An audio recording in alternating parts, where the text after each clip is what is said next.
우리 함께 서로 보시면서 함께 인사하시겠습니다. 이렇게 하시면 됩니다. 자, 서로 보시면서 잘 되고 있습니다.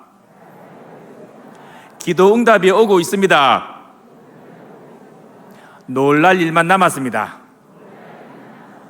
아멘입니다. 우리가 입술로 선포한 그대로 이루실 줄 믿습니다. 반갑습니다. 저는 수육로교회 고등부 교사 2학년 11반을 담임하고 있는 평교사입니다. 저는 부장 집사도 아닙니다. 저는 그냥 평교사입니다. 하나님께서 이렇게 귀한 교회에 이런 평교사를 불러내시는 이유를 저는 모르겠는데 그냥 하나님께서 가서 전하라고 하셔서 순종하는 마음으로 왔습니다. 저는 고등부 교사 40년을 작정했는데 그냥 주님 부르시는 그날까지 평생 하기로 했습니다. 그래서 저는 17년 하고 있는데 저는 그 연수가 저한테는 아무 의미가 없습니다. 주님 부르시는 그날까지 하기로 했기 때문에 제가 저희 반 아이들에게 늘 약속을 했습니다. 제가 고등학교 2학년인데 얘들아, 너희들 있잖아, 커가지고 이 다음에 결혼을 해가지고 그 애를 낳아가지고 그 아이가 자라가지고 고등학교 2학년이 되면은 내가 너희 아이들 내가 담임하고 나서 그 다음에 은퇴하겠다고 제가 아이들하고 약속을 했습니다. 이제 그 청년들이 커가지고 드디어 결혼을 해서 이제 출산을 하고 첫 아이가 이제 올해 어린이집에 갔습니다. 이제 그 꿈이 이루어질 날이 이제 오고 있습니다. 지금부터 제가 선포하는 말씀에 동의하시면 큰 소리로 아멘 해주시면 고맙겠습니다. 우리 하나님은 참 좋으신 하나님이십니다. 우리 사월교회는 세상에서 제일 좋은 교회입니다. 우리 담임 목사님 세상에서 제일 좋은 목사님이십니다. 우리 장로님, 집사님, 권사님, 성도님은 세상에서 제일 좋은 분들이십니다. 전도는 무엇입니까? 전도는 우리 하나님을 자랑하고 우리 교회 자랑하고 우리 목사님 자랑하고 우리 믿음의 동역자들을 자랑하는 것인 줄 믿습니다. 저는 교사의 길을 달려오면서 제가 보았던 믿음의 영웅들을 좀 자랑하려고 합니다. 제가 교사로서 교회 학교를 섬기면서 깊이 깨닫게 된 진리 두 가지가 있습니다. 첫 번째는 아이들은 선생님이 가르친 대로 바뀌는 것이 아니고 보여준 대로 바뀐다는 것입니다. 교육은 가르치는 것이 아니고 보여주는 겁니다. 두 번째는 아이들은 절대로 속일 수가 없다는 겁니다. 이거 정말 신기하고 좀 무섭습니다. 어떤 때는. 왜냐하면 시대가 변하고 애들 뭐 영악해졌다, 뺀질뺀질해졌다 말씀들 하시는데 아이들은 아이들입니다. 하나님께서는 아이들에게는 아직 세상에 때묻지 않는 맑은 영을 주셨습니다. 그 맑은 영이 본능적으로 사랑에 대해서 반응을 합니다. 사랑의 진짜 가짜를 정확하게 분별해냅니다. 이 선생님이 지금 나한테 하는 게 진짜인지 쇼하는 건지 짧으면 2주, 한 달 안에 정확하게 분별하고 그 다음에 마음을 접든지 열든지 그렇게 합니다. 숨길 수가 없습니다. 그래서 아이들을 대할 때는 정말 본질로 승부를 봐야 됩니다. 주일학교가 정말 힘든 시대입니다. 많이들 공감하시죠? 게다가 코로나까지 터졌네요. 온통 비대면에다가 온라인에다가 줌으로 예배하는 것도 한두 번이지 애들 집중 못하고 정말 세상의 문화가 밀려 들어오고 주일학교가 패배의식을 가지는 그런 시대입니다. 과연 뭘 가지고 우리의 이 믿음을 전수해야 하나 정말 고민이 많이 되시죠. 어떤 좋은 프로그램 없나 생각했는데 지금까지 제가 사역하면서 주님께서 제게 가르쳐 주신 것은 우리 믿음의 선조들께서 저희들에게 물려주신 기도, 말씀, 예배 안에 전부 다 들어있습니다. 제가 기도, 말씀, 예배를 다 떼서 기도 1시간, 말씀 1시간, 예배 1시간 다 풀어서 말씀을 드릴 수가 있을 정도의 분량인데 오늘은 제가 그 믿음의 사람들 중심으로 제가 말씀드립니다. 교사가 아이들에게 보여주어야 될, 부모님들이 아이들에게 보여주어야 될 진짜 영광은 기도, 말씀, 예배입니다. 그것보다 더 좋은 건 없습니다. 그 안에 온갖 신비한 비밀들이 다 숨어 있습니다. 한번 따라서 하실까요? 기도로 품고 말씀을 심고 예배자로 세우라. 기도, 말씀, 예배 우리의 선조들이 다 물려주신 것이죠. 자, 첫 번째 기도로 품으라입니다. 품으라, 다 받아들이란 말입니다. 저희 교회는 교회가 크다 보니까요 별별 아이들이 다 옵니다. 예. 말 안 듣는 애들, 상처 입은 애들, 문제아들, 분노에 찬 아이들, 이혼 가정의 애들, 동성애하는 아이들까지 제가 다 받아봤습니다. 그 애들 다 품은 되려니까 수용할 수 있는 방법은 한 가지밖에 없습니다. 기도 외에는 다른 방법이 없습니다. 기도로 녹여내고 그 영혼들을 다 품어내야 됩니다. 한 가지 질문 드리겠습니다. 세상에서 제일 큰 고통은 뭐라고 생각하십니까? 세상에서 제일 큰 고통, 저는 그것이 거절이라고 저는 생각합니다. 왜냐하면 우리 주님과 다윗이 가장 두려워했던 유일한 것은 하나님으로부터 거절당하는 겁니다. 주님께서 십자가상에서 7마디의 말씀을 하실 때 엘리 엘리 라마 사박다니, 나의 하나님 왜 나를 버리십니까? 하나님께 버림받는 것을 제일 두려워하셔서 그것을 직접 말씀으로 표현하셨습니다. 다윗 바세바하고 가늠하고 나서 시편 51편에 하나님 주의 성령을 내게서 좀 거두지 마소서, 이 구원의 즐거움을 거둬가지 말아달라고 하나님으로부터 거절받는 것을 제일 두려워했습니다. 아이들 왕따 관계 속에서 거절입니다. 그 거절감 때문에 애들 뛰어내립니다. 십자가는 거절의 상징이지요. 강도 바라바는 받아들이고 우리 주님은 거절해 버리고 온통 거절입니다. 낙태, 이혼, 상처, 사랑받지 못함, 절교 다 거절입니다. 거절이 왜 큰 고통인가 하면은 심각한 부작용이 있기 때문입니다. 거절은 괴물을 만들어냅니다. 2000년 초에 지금 SBS에서 악의 마음을 잃는 자들이라는 그 드라마 방영했는데 그거 정말 좋은 프로그램입니다. 한번 보십시오. 거기 유영철이라는 참 잘생긴 청년이 나오는데 그 청년이 가난한 농촌 마을 출생인데 태어나면서부터 귀에 못이 박혀들어 들은 얘기가 있습니다. 뭔가 하면은 야, 니만 안 태어났어도 말이야 우리 집안이 이렇게 고생 안 할 텐데 괜히 저런 게 태어나가지고 말이지, 안 그래도 가난한 집안에 귀에 못이 박히도록 들었습니다. 아까 우리 찬양대에서 당신은 사랑받기 위해 태어난 사람, 그 아이는 사랑받기 위해 태어난 걸 고사하고 너만 안 태어났어도 우리가 이 고생 안 할 텐데 그 말을 듣고 자랐습니다. 그래서 20세 되기 전에 전과 14번 결혼 후에 교도소에 수감되어 있을 때 이혼당해서 극한의 거절감을 체험합니다. 그래서 출소 뒤에 차마 자기 처자식을 죽이지 못하고 내가 세상에 대신 복수하리라 2003년 9월부터 2004년 7월까지 11개월간 20명을 살인합니다. 그게 바로 거절입니다. 멀리 갈 필요 없습니다. 제가 저희 반에 해운대 가면 해운대 공고 있습니다.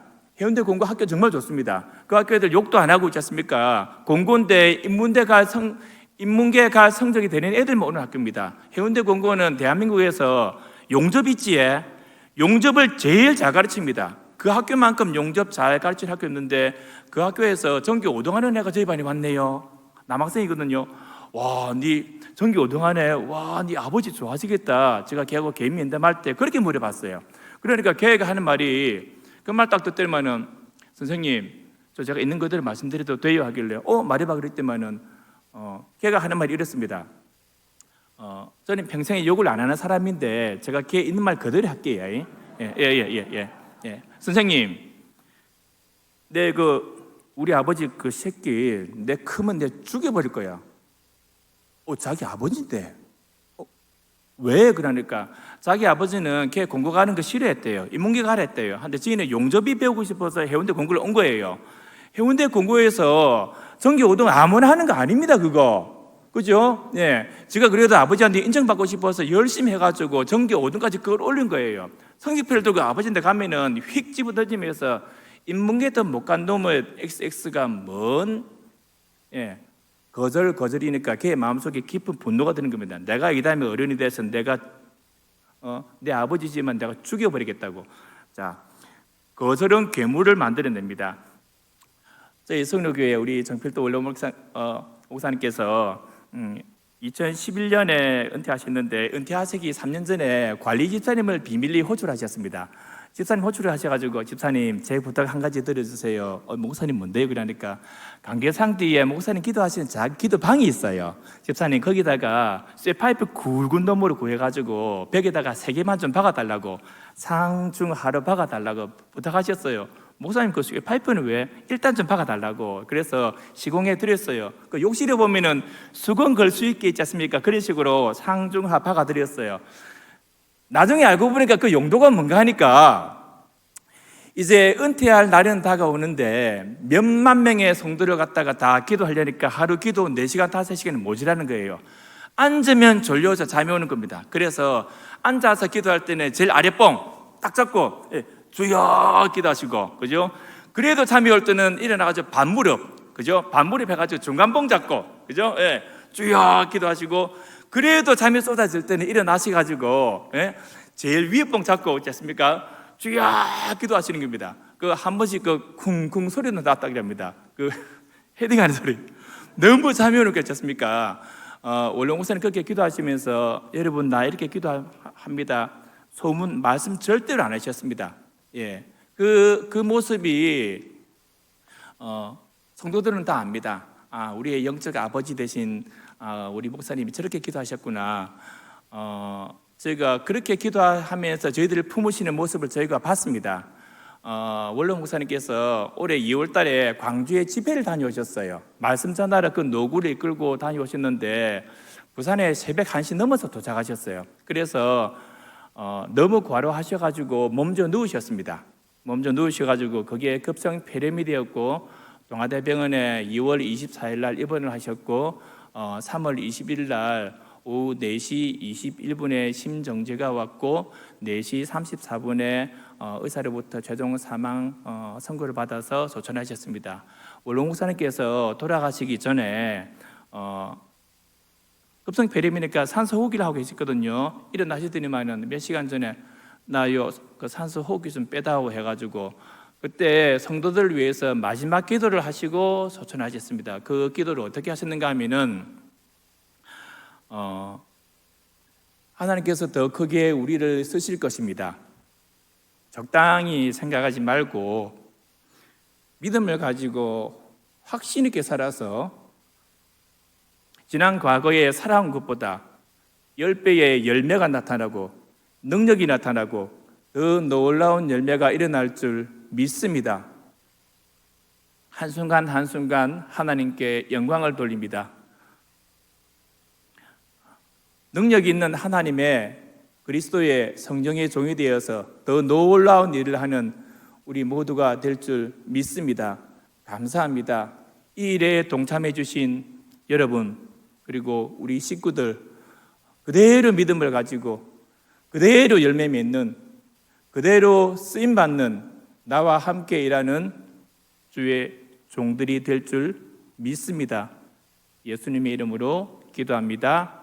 아멘 하시고 한 2시간 정도 너무도 평화롭게 주무시다가 4시 21분에 심정제가 와서 그렇게 보고 싶어 하시던 우리 주님의 품에 안기셨습니다. 저희들은 그렇게 기도하시는 원로 목사님의 삶을 우리 교우들은 다 보았고 그 기도문을 저희가 다 외웁니다. 유이어 부임하신 지금 현재 우리 이기원 담임 목사님 2011년 10월에 부임하셨는데 새벽기도 새벽 3시 40분에 나오십니다. 저도 새벽기도를 하지만은 제가 아무리 빨리 나와도 담임 목사님 앉아 계시길래 제가 교구 목사님께 여쭤보니까 담임 목사님이 3시 40분에 나오니까 함부로 담임 목사님 이길 생각하지 말라고 그래 말씀하셨어요. 월요일도 애들이 없습니다. 월요일은 더 일찍 나오세요. 목회자의 영성은 월요일 새벽기도라고 선포하시고 월요일은 더 빨리 나오십니다. 부임하시고 4년 뒤에 2015년 7월 달에 시드니에서 건축하시던 그 성전이 다 건축되어서 잠깐 한 주 자리를 비우셨어요. 제가 저희 담임 목사님 너무 좋아하길래 해서 그 시드니 그 홈페이지 들어가가지고 새순교회 홈페이지에서 담임 목사님이 거기서 전하시는 말씀을 다 들었습니다. 거기서 어떻게 말씀을 전하셨는가 하니까 말씀 중에 이렇게 하셨습니다. 내가 수영로교회 부임해서 내가 목회를 하다가 나는 늘 이런 생각을 한다고. 내가 이러다 죽을 수 있겠구나. 늘 죽음을 생각하면서 목회를 하신다고 차마 저희들에게는 우리 부산의 수영로 교우들에게 말씀 못하시고 친정 같은 세순교회 가서 말씀하시는 거예요. 왜냐하니까 몇만 명을 목회하려니까 사역이 끝도 없이 밀려오는 겁니다. 새벽에 3시 40분 일어나서 기도는 해야 되는데 하루에 잠을 몇 시간 주무시겠습니까? 그렇게 사역을 감당하다 보니까 이건 내가 이랬다 죽겠구나. 그 말씀 들을 때 제가 너무 눈물이 났습니다. 그 설교 말씀 제가 녹음해가지고 100번 이상 들었습니다. 아까 올라올 때도 제가 차 안에서 또 듣고 왔습니다. 그렇게 기도로 우리를 품을 내시는 모습을 원로 목사님이 이어서 지금 현재 우리 이기원 담임 목사님께서 보여주십니다. 저희 수영로교회 유년부에서 있었던 일입니다.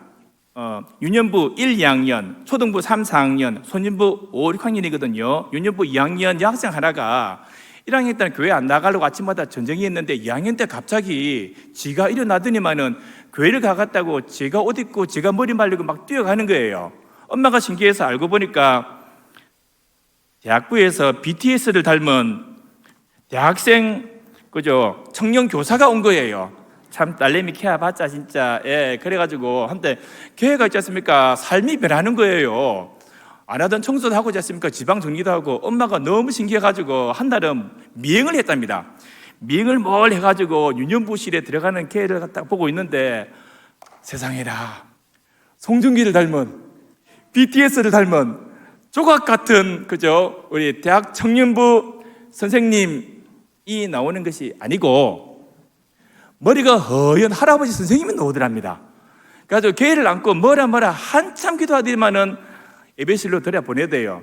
나중에 알고 보니까 그 기도가 뭔가 하니까 주님 누구누구가 또 이렇게 예배 드리러 왔습니다. 피곤할 텐데 일찍 일어나가지고 머리도 감고 예쁘게 하게 왔네요. 주님 축복해 주세요. 그렇게 기도해서 보내는 겁니다. 그 품위에 아이가 좋아가지고 그렇게 빨리 가는 겁니다. 그게 전통이 돼가지고 애들이 3, 4학년 올라가도 초등부실에 바로 안 가고 전부 다 유년부실에 몰려와가지고 그 선생님한테 기도받고 자기 부서로 올라가는 게 지금 전통이 되어버렸어요. 기도로 그렇게 다 품어내는 겁니다. 저기 권사님 한 분 이야기만 제가 한 번 더 드리면은 저기 권사님께서 기도 많이 하시는 권사님이신데 주무시다가 새벽 2시에 대학교 1학년 딸내미가 안방문을 벌컥 열면서 엄마 하면서 엉엉 울더랍니다. 자다가 놀래가지고 그래 소영아 왜? 하고 일어났는데 뻥 찐 겁니다. 이유가 뭔가 하니까 애 지금 싱가포르에 가 있는데 엄마는 분명히 들었대요. 애 우는 소리를 갖다가 들었대요 분명히. 그래가지고 뭐 내가 꿈을 꿨나 싶어가지고 이상하다 싶어서 다시 누웠는데 잠이 안 오더래요. 심장이 쿵쾅거리고 잠이 안 와서 약간 뭔 일이 있나 싶어가지고 마루에 누우셔가지고 늘 앉으시던 작은 상에다가 성경 펴놓고 스탠드 켜놓고 부군지사님 주무시고 시편을 펴놓고 있지 않습니까? 쭉 읽으면서 기도하다가 시편을 보다가 쭉 그렇게 2시부터 한 5시까지 있지 않습니까? 계속 시편을 보면서 기도를 하셨대요. 그러다가 시편 139편 내가 새벽 날개를 치며 바다 끝에 가서 거주할지라도 거기서도 주의 손이 나를 인도하시며 주의 오른손이 나를 붙드시리다. 그 구절을 지나가는데 갑자기 마음이 평안해지면서 잠이 쏟아져가지고 덮고 들어가서 주무셨대요. 그날 새벽기도 못 오셨죠. 자, 이제 그렇게 이야기는 흘러갔습니다. 7월달 돼가지고 그 일이 3월달에 있었거든요. 7월달 돼가지고 싱가포르에서 애가 방학을 해서 귀국을 해가지고 엄마하고 카페 가가지고 커피 마시면서 막 얘기하다가 걔가 얘기를 하는 거예요. 엄마 3월달 있잖아. 내 정말 신기한 일이 있었다. 아침부터 몸살 기운이 있었는데 바빠가지고 의무실에 못 갔대요. 그래가지고 기숙사 밤에 들어왔는데 원래 몸살은 밤에 아프잖아요. 그죠? 밤에 10시, 11시 되니까 몸이 아파오기 시작한 거예요. 룸메이트가 둘이나 더 있으니까 소리는 못 내겠고 제가 이불 뒤집어 쓰고 있지 않습니까? 꿍꿍 앓다가 새벽 2시에 너무 아파하고 있지 않습니까? 엄마 보고 싶어가지고 이불 뒤집어 쓰고 엄마 하면서 울었대요. 그렇게 울다가 또 자다가 엄마 내가 그러다가 있잖아. 새벽에 5시 되니까 갑자기 식은땀에 비 오듯이 나오더래요. 그러더니만 갑자기 요리 씻고 몸이 평안해지고 다 나은 것 같아가지고 꿀잠을 잤대요. 엄마가 그 이야기를 들으면서 고사님이 그죠? 그래서 눈물이 쭉 흐른 거예요. 자 보세요. 싱가포르에서 우는 아이의 소리를 한국에 있는 엄마가 듣는 겁니다. 한국에서 하는 엄마의 기도를 통해서 싱가포르에 있는 애가 낳는 겁니다. 그게 뭔가 하니까 저도 경험을 했는데 기도하는 자에게는 하나님께서 그런 직관력을 주십니다. 저는 그를 이름 붙이기로 인투이션이라고 하는데, 우리 어머님들 우리 애기들 보면은 막 울면은 딱 보면은 저게 배고파서 우는 건지 오줌 싸서 우는 건지 기저귀 베려서 우는 건지 아시죠? 그죠? 딱 보면 아시죠? 그게 뭔가 하니까 생명을 품고 기도하는 자에게 주시는 그게 하나님의 한 가지 능력인 것 같습니다. 예배실 들어오는 애 보면은 얼굴을 쭉 스캔해 보면은 제가 엄마하고 대판 싸우고 왔는지 일주일 동안 잘 지냈는지 그게 이상하게 읽혀지는 거예요. 생명을 품고 기도하다 보면 그런 신비한 능력도 하나님께서 주시는 것 같습니다. 자, 두 번째, 말씀을 심으라입니다. 말씀. 아이들을 변화시키는 유일한 것은 말씀입니다. 그 말씀은 관계라는 길을 통해서 아이들에게 흘러 들어갑니다. 그래서 아이들과의 관계를 속히 만들어야 됩니다. 기도를 통해서 관계라는 통로를 만들어야 됩니다. 그래서 그 만들어진 관계라는 통로를 통해서 말씀을 찔러 넣어야 됩니다. 가장 좋은 관계는 기도입니다. 관계를 아이들 말이 표현하니까 이겁니다. 저 사람이 나하고 무슨 상관이 있는 건데, 그게 바로 관계입니다. 저 사람, 나를 위해서 새벽마다 기도해 주시는 분, 기도해 주시는 선생님, 나를 이해해 주시는 분, 그런 관계를 통해서 말씀을 보내야 되는데, 저는 지금까지 2008년부터 제가 15년 동안 아침에 말씀 문자 보냈습니다. 성경 말씀 하나 하고 제가 새벽 예배 때 받은 은혜를 갖다가 짤막하게 제가 요약해서 예는 이랬습니다.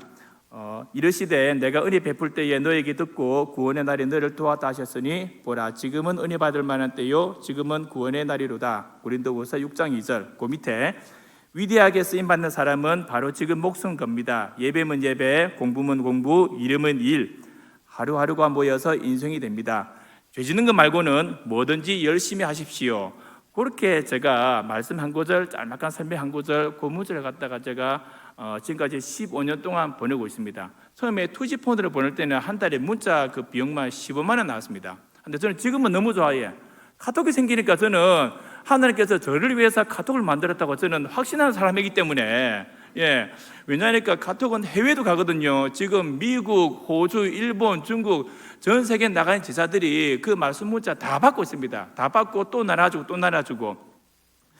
왜냐하면은 위대한 성경의 인물들, 위대한 인물들은 다 한 말씀에 꽂혔습니다. 한 말씀. 예를 들어 볼까요? 우리나라의 우리 한경직 목사님 한 말씀입니다. 항상 기도하라, 항상 기뻐하라, 쉬지 말고 기도하라, 범사에 감사하라. 데살로니가전서 그 5장의 말씀에 꽂히셨어요. 우리 조영교 목사님 뭡니까? 요한 3서 1장 2절. 사랑하는 자여, 네 영혼이 잘된 같이 범사에 잘되고 강건하기를 간구하노라. 우리 고구마 전도왕으로 유명한 김기동 집사님, 지금 목사님 되셨지에, 그분은 이겁니다. 사도행전 13장 48절. 영생을 주시기로 작정된 자들은 다 믿더라. 우리 마틴 루터 있지 않습니까? 로마서 1장 17절에 꽂혔습니다. 오직 의인은 믿음으로 말미암아 살리라. 요한 웨슬레는 스가랴 3장 2절 3절 말씀. 그을린 나무 토막 같은 존재가 하나님의 자녀가 되었다. 성 어거스틴 로마서 13장 말씀에 주 예수 그리스도를 옷 입고 정욕을 위해 육신의 일을 도마지 말라. 저희 정필도 원로 목사님은 이 말씀입니다. 고린도전서 10장 31절. 그런즉 너희가 먹든지 마시든지 무엇을 하든지 다 하나님의 영광을 위하여 하라. 저 이교원 담임 목사님은 마태복음 633입니다. 먼저 그의 나라와 그의 의를 구하라. 이 모든 것을 다리라. 그래서 담임 목사님 이메일도 뒤에 633으로 끝납니다. 한 구절의 말씀에 다 꽂힌 분들이 바로 성경에 나오는 인물들이고 우리 믿음의 영들의 삶입니다. 저는 창세기 12장 2절 말씀에 꽂혔습니다. 너는 복이 될지라. 제 인생의 목적은 저를 만나는 사람들이 저를 통해서 복 받는 겁니다. 특별히 예수님을 아는 복을 받는 것이 제 인생의 목적입니다. 제가 이렇게 문자를 보내니까 간증들이 수도 없이 많은데 저희 고등부는 5개 반을 묶어서 하나의 팀을 만들었거든요. 저희 팀에 이제 권사님 한 분께서 저보고 따라하셨어요. 우리 권사님 그냥 순수하게 말씀만 보내셨는데 그냥 문자 툭 찍어서 늘 보내는 걸 갖다가 저처럼 열심히 하셨는데 한날 새벽 2시에 집안 행사가 있어가지고 들어와가지고 문자 찍어놓고 주무시려고 하다가 문자를 저장만 해놓고 안 보내야 되는데 그만 모르고 막 전송을 눌렀네요. 새벽에 그죠? 새벽 2시 문자 다 날아갔네요.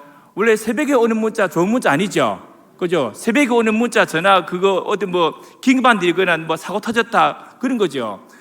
그 다음날 아침에 친척들로부터 있지 않습니까? 뭐 학생들 친척들 다 보내는데 전화 와가지고 언니는 말이야 새벽 2시에 뭐 성경 말씀 문자를 보내고 다시는 하지 마라.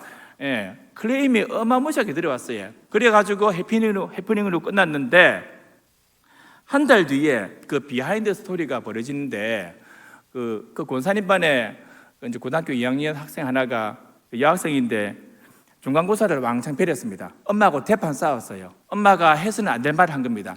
나가 죽으라고 말했어요. 머슴 아들은 보통 그런 말 들으면 막 가출 정도로 끝이는데 와, 여학생들 있지 않습니까? 좀 무섭습니다. 여학생들은 야집이 영도에 있거든요. 영도 그 태종대 아시죠? 예. 태종대 그 자살바위에 그 밤이 있지 않습니까? 지가 나보고 죽으라 그랬지? 엄마 딸 죽는 꼴 한 파라 싶어가지고 그 올라간 겁니다.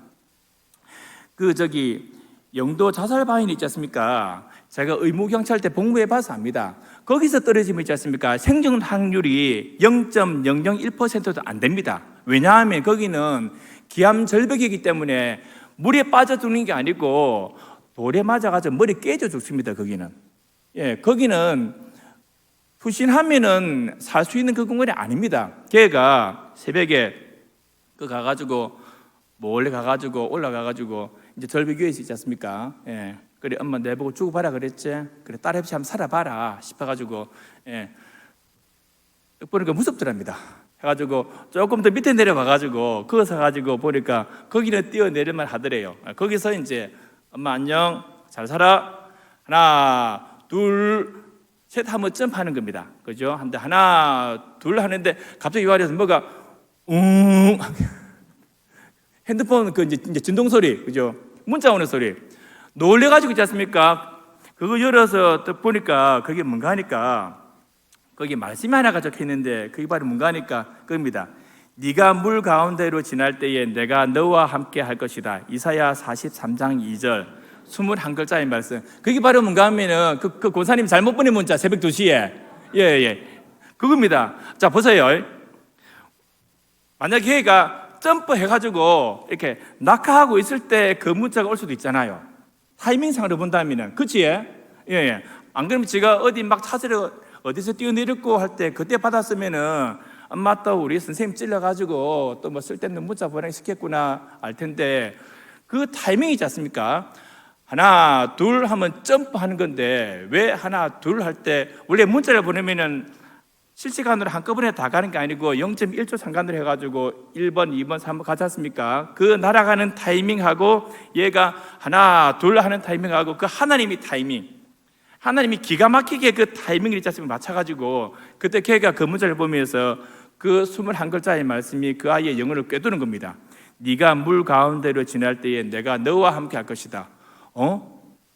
나를 낳아준 친엄마도 중간고사 배렸다고 나가 죽으라 그러는데 대학 못 간다고 이런 상황에도 나와 함께 하고 있는 분이 계시다고 그분이 나와 함께 할 것이라고 한 구절의 말씀 21글자의 말씀이 그 아이의 영혼을 꿰뚫었습니다.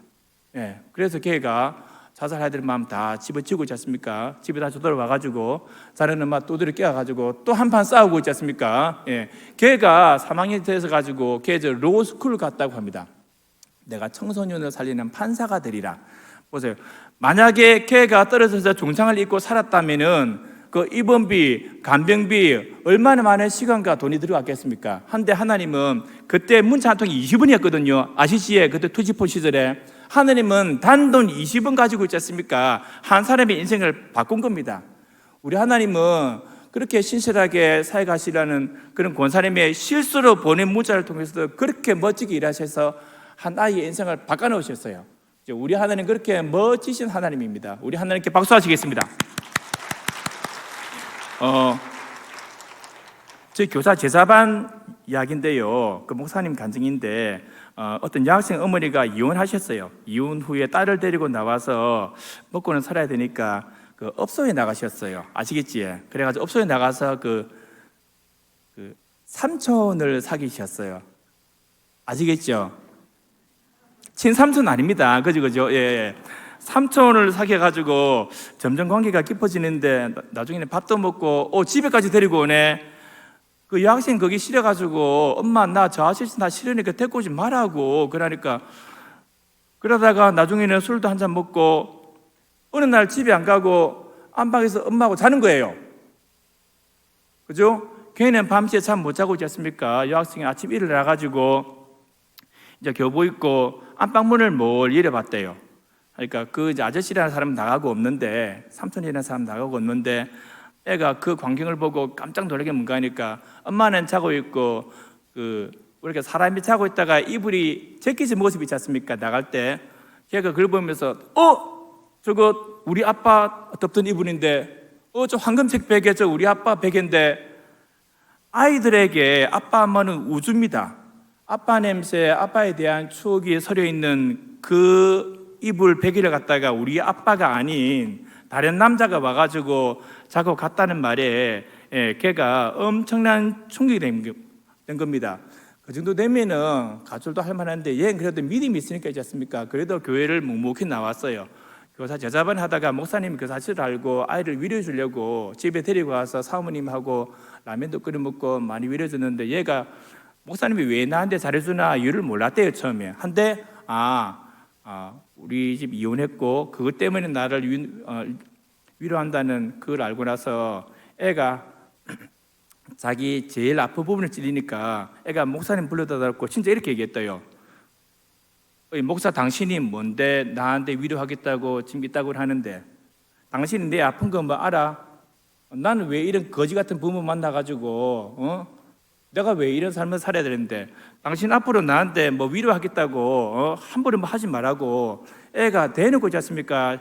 뭐 있는 그대로 말하면은 더 심한 말을 했어요. 근데 그 목사님이 그 말을 들으면서 답이 없대요. 답이. 야를 어떻게 위로해 주나? 이 말씀을 들으시는 우리 성도님들은 그 아이가 지금 앞에 있다면은 어떻게 그 아이의 마음을 만져주시겠습니까? 그 목사님께서 답이 없더래요. 답이. 할 말도 없고 묵묵히 듣고 있다가 좀 기도 중에 딱 통하는 게 한 가지 떠오르더래. 그게 바로 뭔가 하니까 거칠고 투박한 순수 복음입니다. 예수 그리스도의 십자가와 부활의 복음, 그거는 들어가더래요. 예, 딱 통하는 한 가지, 그게 바로 순수 복음입니다. 그 복음이 어떻게 그 아이를 바꿔나니까 그 아이를 부려다 놓고 복음의 메시지만 있는 그대로 전하셨대요. 아이에게 이렇게 느꼈답니다. 내 죄 때문에 예수님이 죽으셨구나. 내가 주님을 배신했고 침뱉었고 내가 주님 때렸고 채찍질했고 내가 주님 못 박았구나. 내가 주님 옆구리에 창을 찔렀구나. 내가 한 것이구나. 지금까지 내가 거지 같은 부모 만난 피해자인 줄 알았는데 알고 보니까 내가 가해자였구나. 내 때문에 내 죄 때문에 예수님이 죽으셨네. 그래서 내가 가해자니까 내가 회개해야지. 그런 마음이 들어서 그 아이가 십자가의 그 복음 앞에서 진정으로 회개하고 다시 회복이 되었다는 얘기입니다. 원망 불평이 있으면은 그 바로 피해자라는 프레임입니다. 내가 당했다라는 프레임인데 그 아이는 복음을 통해서 내가 당한 게 아니고 내 죄 때문에 내가 예수님을 죽였구나. 내가 가해자구나. 나는 피해자가 아니구나. 그걸 듣고 그 아이가 영혼 깊은 곳에서 하나님의 만지심을 경험을 했습니다. 제가 한 가지만 더 얘기하자면은 저희 수련회 구원 상담 이야기인데 저희 수련회 2016년도에 2월 달에 경주 교원드림센터에 450명이 겨울 수련회 갔습니다. 마지막 날 집회 때 있지 않습니까? 마지막 날 밤 집회라서 어마무시했습니다. 방언이 터지고 있지 않습니까? 애들 떼굴떼굴 구르고 난리가 났습니다. 그래가지고 다 끝나고 이제 제일 마지막 시간에 고등부 목사님이 자 모이보세요 해가지고 손잡고 삥 돌게 섰습니다. 450명이. 그래가지고 오늘 혹시 이 중에서 하나님 못 만난 친구들 놓으면 우리가 기도해 줄게 나와보세요라고 했거든요. 저희들도 생각에 목사님도 생각에 많이 나와봤자 이거는 한 10명도 안 되겠다 싶었는데 있지 않습니까? 하나님 못 만난 애들 놓으라 그러니까 450명 중에서 몇 명이 나온 줄 아십니까? 한 350명이 나온 거예요. 저희들 그거 보고 있지 않습니까? 그때 저희 교사들하고 목사님하고 그 자리에 퍼지려 앉아가지고 한 30분 울었습니다. 큰일 났다 이거. 돈 4천만 원 들여가지고 이 수련회 왔는데, 예? 우리는 애들 다 하나님 만난 줄 알고 펄펄 뛰었는데, 알고 보니까 애들은 눈물이 나니까 하나님 만난 건 줄 알고, 그죠? 내가 마음이 흥분되니까 하나님 만난 건 줄 알고 다 오해를 하고 있다는 그겁니다. 그래서 저희가 그 이후로부터 싹 갈아엎었습니다. 우리 처음부터 다시 하자. 그래서 수련회 때마다 저희가 복음 있지 않습니까? 예수님이 나를 위해서 죽으셨고 다시 부활하셨고 그것을 믿는 믿음이 나의 구원의 근거다. 그걸 갖다 저희들이 매 수련회 때마다 다시 저희가 하고 있습니다. 계속 리바이벌 반복입니다. 그거는 있지 않습니까? 아무리 반복해도 그거는 지겹지가 않습니다. 그렇게 구원에 대해서 내 믿음의 근거에 대해서 저희가 다시 하니까 그 복음 위에 아이들이 불이 붙기 시작합니다. 그래서 아이들을 바꾸는 것은 말씀이고 그 말씀을 저희가 반드시 전해야 됩니다. 자, 이제 마지막입니다. 예배자로 세우랍니다. 믿음 반드시 예배에서 꽃이 핍니다. 하나님이 찾으시는 사람이 바로 예배자입니다. 오늘 말씀에 하나님께서는 자기에게 이렇게 예배하는 자들을 찾으신다고 말씀하셨는데 그 찾는다는 말이 애 잃어버린 부모가 애 찾는다 할 때 바로 그 찾는다입니다. 저기 대구의 깨구리 소리는 아시죠? 예, 그 부모님들이 그 아이들을 잃어버린 거라서 10년 동안 있지 않습니까? 그 애들을 찾아다니면서 어떻게 했는지 아십니까? 처음에 사진을 들고 다니다가 10년이 지나니까 얼굴이 안 맞잖아요. 몽타주 그리스 한번 찾아가가지고 이거 얘 5년 전, 10년 전 얼굴인데 상상을 해가지고 10년 뒤에 얼굴을 가정해서 몽타주를 만들어 달라고 그렇게 해가지고 그렇게 만들어서 그 전단지를 갖다가 몇백만 장을 전국에 뿌리면서 애들을 찾아다녔습니다. 와룡산에서 유골이 발견됐는데 그 부모님들이 인정 안 해요. 걔 내 애 아니야. 지금도 찾아다니고 있어요. 예, 그렇게 부모가 찾듯이 하나님께서는 예배자들을 찾으십니다. 경찰청에서 그때 그걸 보고 있지 않습니까? 지금 현재 폴리 스케치라는 프로그램을 아예 만들었습니다. 어떤 사진을 갖다가 원본 입력해가지고 10년 후라고 엔터 하면 있지 않습니까? 10년 후에 얼굴이 자동적으로 몽타주가 돼가지고 나옵니다. 그게 폴리 스케치라고 아예 국가에서 그런 몽타주 프로그램을 통째로 만들었습니다. 그 계기가 바로 잃어버린 애들 찾는 바로 그 개구리 부모님들 때문에, 개구리 소년들 때문에 그게 생긴 겁니다. 저희 수영로교회 저기 고등부 목사님 이야기인데요. 그 목사님 간증이 이랬습니다. 고등학교 2학년 때 내 인생에 가장 공고한 날, 청각 장애인 아버지를 버리고 어머니가 다른 남자에게로 간 날, 아버지는 그것도 모르고 집에 멍하니 앉아 있다. 나는 갈 곳이 없어서 그냥 늘 가던 대로 교회 갔다. 예배 자리에서 우리 선생님 그때 그 김후자 권사님이라고 있지 않습니까? 일어나가지고 현우 왔나 하면서 안아주시더래요. 안아주시는데 그 품 안에서 그 목사님 말씀으로 예수님을 경험했대요. 그리고 일주일 뒤에 수련회가 있었는데 거기에서 정말 하나님을 깊이 만나고 지금 이제 목사님이 되셨습니다. 그 김후자 권사님 바로 저기 우리 대구 동막교회죠? 대구 동막교회 김후자 권사님입니다. 그분이 목사님이 된 게 어떤 부흥회 가서가 아니고 선생님 한 분 예배의 자리에 있지 않습니까? 그 아이를 품어주고 안아주고 현우 왔나 한번 안아보자. 기도도 안 했어요. 그냥 안아주는 그 품 속에서 예수님을 만났고 치유를 경험했고 그래서 지금은 하나님의 사람이 되어 있습니다. 자, 이거 어느 주일학교 학생의 글입니다. 누군지 한번 맞춰보세요. 주일이었다. 교회 갔다. 권사님이신 우리 어머니는 오늘도 졸았다. 목사님의 설교는 늘 지루했다. 이거 주인공 누구겠습니까? 이거 있지 않습니까? 북한의 김일성입니다. 예, 교회 학교 예배가 놓친 한 아이입니다. 자, 그분 아들하고 손자가 지금 전 세계를 지금 대를 이어서 얼마나 지금 힘들게 하고 있습니까? 지금 예배를 물론 우리 대구에 있을 텐데 부산에서 신기한 일이 한 가지 벌어지고 있는데 분명히 대구에도 지금 드러나지 않았지만 많이 있습니다. 지금 아이들이 있지 않습니까? 우리 아이들이 지금 학교에서 지금 기도하고 예배하고 있습니다. 부산의 고등학교 120개 중에서 코로나 전에는 반수가 넘었습니다. 중학교, 초등학교까지 있지 않습니까? 학교 기도 모임, 학교에서 예배하는 그 모임이 불길처럼 번져갔는데 지금 우리 대구에도 지금 아마 드러나진 않았지만 분명히 있습니다. 아이들이 학교에서 기도하고 학교에서 예배합니다. 아이들이 있지 않습니까? 학교에서 예배하다가 핍박 정말 많이 당하고 학교 옥상에서 기도하고 주차장에서 기도하고 운동장에서 기도하고 있지 않습니까? 눈물 없이는 못 듣습니다. 한데 저기 부산에 이제 공립 이제 고등학교 얘기인데 그 기도장이 있습니다. 학교 기도장이라는 리더가 있는데 걔가 그 부산의 중앙고등학교 얘기인데 학교 기도 모임을 개최해가지고 한 15명 모았대요. 예, 그래서 걔가 축구 선수입니다. 예, 한때 믿음이 좋아가지고 엄마 아버지 안수집사님 권사님이고 그래가지고 학교 기도 모임 갔다가 제가 해가지고 이제 매 수요일마다 이제 밥 먹고 나서 하고 있는데 그날 수요일 날 이제 밥 먹으려고 이제 식판 들고 식당 앞에 서 있는데 학교 일진하지 않습니까? 일진 싸움 제일 잘한다고 와가지고 갑자기 걔가 왜 그랬는지 모르겠는데 앞에 오더니만은 야 정욱이 네 요새 아들 모아놓고 그 뭐 예배 드린다며 기도한다며 여호가 교회가 네가 가라 하와이 기도는 교회 가서 해라 예배는 교회 가서 해라 이래 말하고 있지 않습니까? 애가 작심하고 그 기도장 그 아이를 두드려 패기 시작했는데 한 10분을 두드려 팬 겁니다. 예.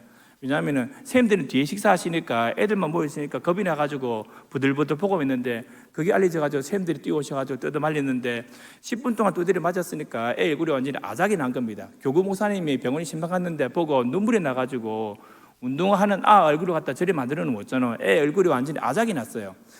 예, 그 아버님이 안수집사님도 와가지고 야, 니네 힘이 없나? 니 왜 가만히 좀 하니까? 걔는 운동을 한 애라 했지 않습니까? 애들 말로 일어나가지고 주먹 들고 날리면은 원샷, 원킬이라고 했지 않습니까? 한 방인데 그렇게 맞아준 거예요. 예. 그 아버지가 물었습니다. 그 병원에서 야, 이 미련한 놈아, 니는 주먹이 없나? 니는 발이 없나? 니 와 그래 두드리 맞았노? 그러니까 걔가 하는 말이 그거예요. 내가 일어나서 함께 맞붙으면 나는 이길 자신 있는데 그러면 기도문이 못 하잖아요.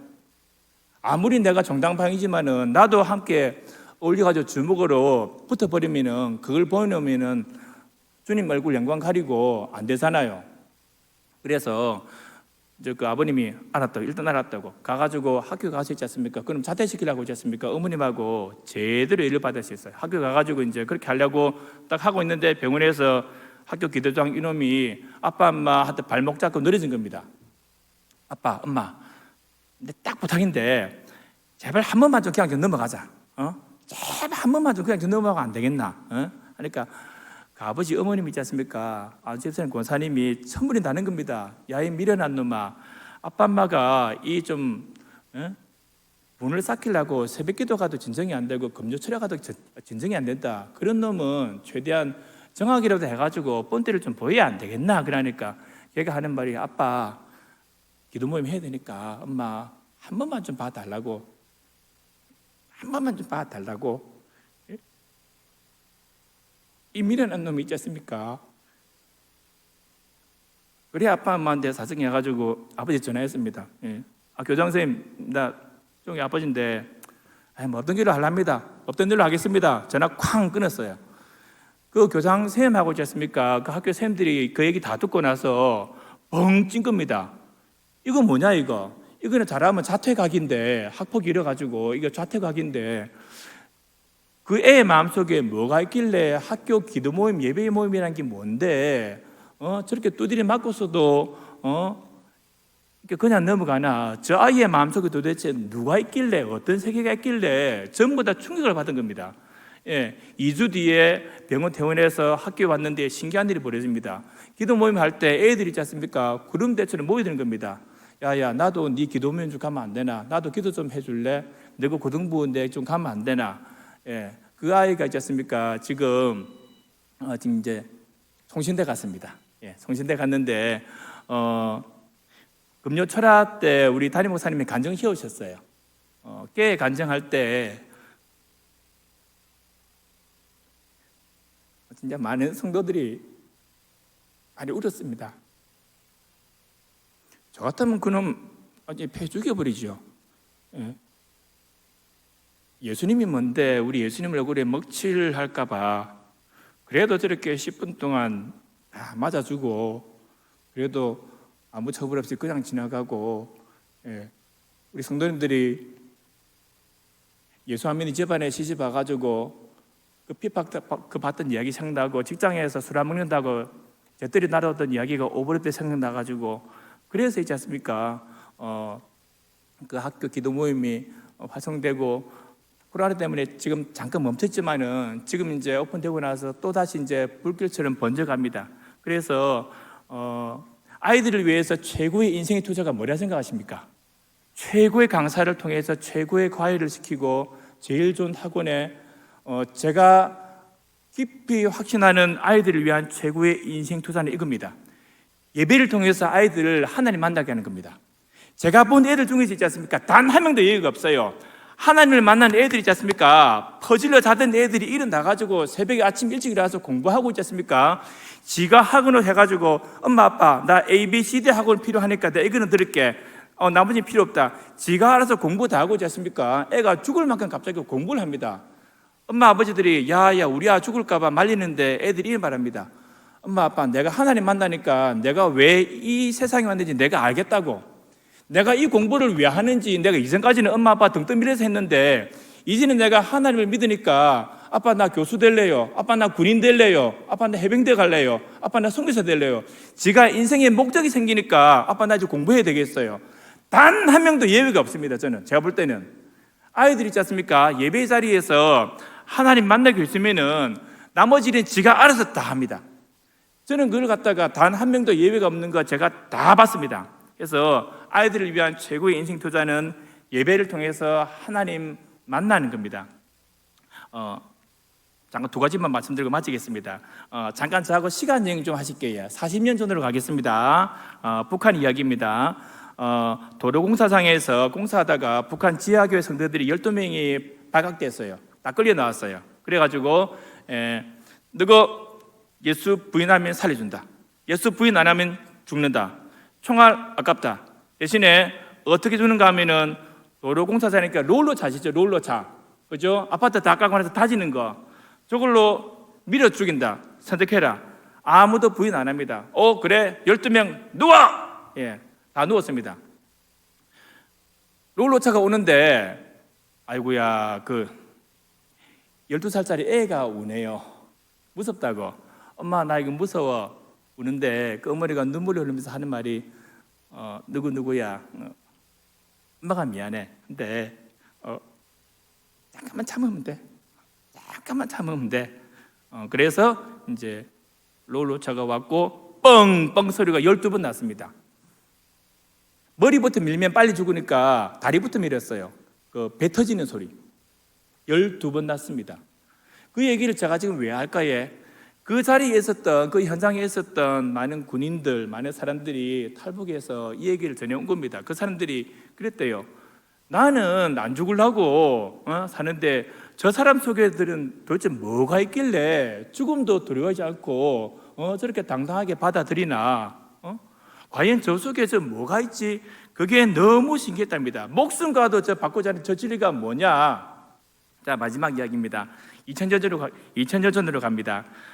AD 64년에 7월 18일 날 로마 대화재가 있었습니다. 로마 대화재로 7일 동안 불났고 불씨 꺼주는데 3일 걸렸습니다.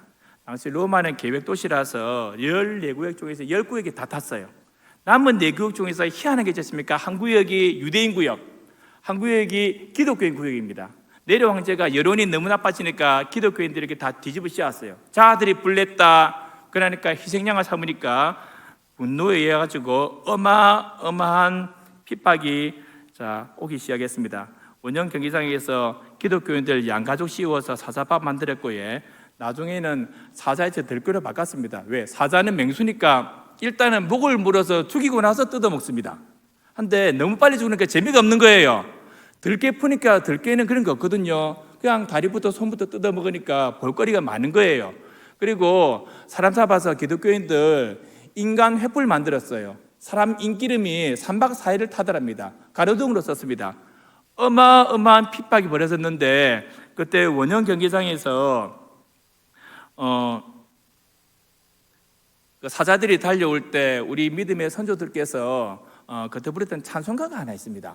그게 뭔가 하니까 거기 사도 바울이 그걸 갖다가 디모데 후서에 적어놨습니다. 거기 디모데후서 2장 11절에서 13절인데 원형 경기장에서 사다리 막 달려올 때 우리 믿음의 선조들, 우리 초대교회 선조들께서 이렇게 찬송가를 불렀는데 그 가사를 갖다가 사도 바울이 디모데후서 2장 11절에서 13절에 적어놓은 거예요. 그게 뭔가 하니까 이쁘다 이 말이요. 우리가 주와 함께 죽었으면 함께 살 것이요. 참으면 또한 함께 왕노릇할 것이요. 우리가 주를 부인하면 주도 우리를 부인하실 것이라. 우리는 미쁨이 없을지라도 주는 항상 미쁘시니 자기를 부인하실 수 없으시리라. 자기 아들들이 엄마가 다 맹수한데 뜯기는 와중에서도 그렇게 우리 믿음의 선조들께서 찬송 부르면서 예배 드리면서 그렇게 다 순교하셨습니다. 그 예배의 바톤을 저희가 이어받아서 저희들은 이렇게 편안하고 에어컨이 나오고 여름에도 시원한 공간에서 예배 드리는데 그 예배, 하나님이 그런 예배자를 찾으십니다. 우리 아이들 어떻게 하시든지 기도로 다 품어내고, 어떤 애들이 봐도 애들은 내가 중간고사 잘 치면 엄마 아빠가 나를 받아줄까? 내가 서울대 가면 좋은 대학 가면 우리 엄마 아빠 나를 인정해 줄까? 다 수용받고 싶어 합니다. 있는 그대로 있지 않습니까? 수용해 주면은 그 아이들이 다 살아납니다. 마지막 얘기만 해드릴게요. 2009년에 광주에서 수능 치다가 국어시험 1교시 뒤에 어떤 애 하나 나와가지고 아파트 올라 뛰어들 그때 죽은 거 아시죠? 걔가 국어시험 망쳐가지고 있지 않습니까? 1교시 마치고 나와가지고 학교 앞에 있는 아파트 올라가가지고 25층에서 뛰어내려 죽었어요.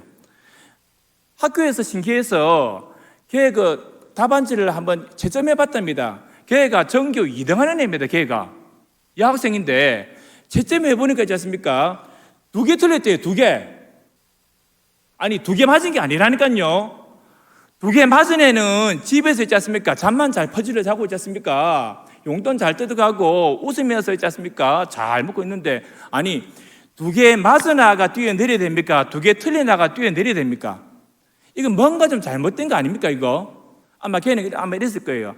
국어 정도는 내가 만점 받고 영어나 수학에서 시험을 보자 이렇게 생각을 했는데 예상 외로 아마 국어가 2개나 틀렸겠죠. 그 아이가 국어 2개 틀렸으니까 내 인생은 끝장이구나 그런 생각에 1교시 마치고 나가서 학교 앞에 있는 아파트 25층에 올라가서 뛰어내린 겁니다. 뭔가 이거는 좀 잘못됐지 않았습니까? 그렇게 아이들은 인정받고 싶어 합니다. 엄마 아빠 나를 좀 받아줬으면 기도로 다 품어내고 말씀으로 우리 아이들에게 차곡차곡 심으면 그 말씀이 반드시 예배로 꽃이 핍니다. 예배에서 하나님을 만나면 아이들이 학교에서 학교 기도 모임 예배 운동 하다가 핍박 받으니까요 애들이 믿음의 전사가 됩니다. 정말 불이 펄펄 끓는 믿음의 전사가 되어지지 않습니까? 그 아이들이 전도 다 외우고 있지 않습니까? 그 아이들이 불덩어리가 돼가지고 온 고등부 전체가 불덩어리로 만듭니다. 아이들이 예배를 통해서 기도, 말씀과 예배를 통해서 하나님 만나면 그 아이들 인생이 바뀌고 그게 제일 큰 투자인 것 같습니다. 결론 말씀드리겠습니다. 교육은 가르치는 것이 아니고 보여주는 겁니다. 선생님이나 부모가 가르친 대로 변화되는 게 아니고 보여준 대로 기도와 말씀과 예배를 붙들었던 믿음의 선조들의 믿음이 오늘 이제 우리까지 흘러왔습니다. 이제 그 믿음을 우리의 다음 세대에게로 전수해야 될 막중한 삶 앞에 우리 믿음의 동역자들께서 선생님들께서 지금 서 계십니다.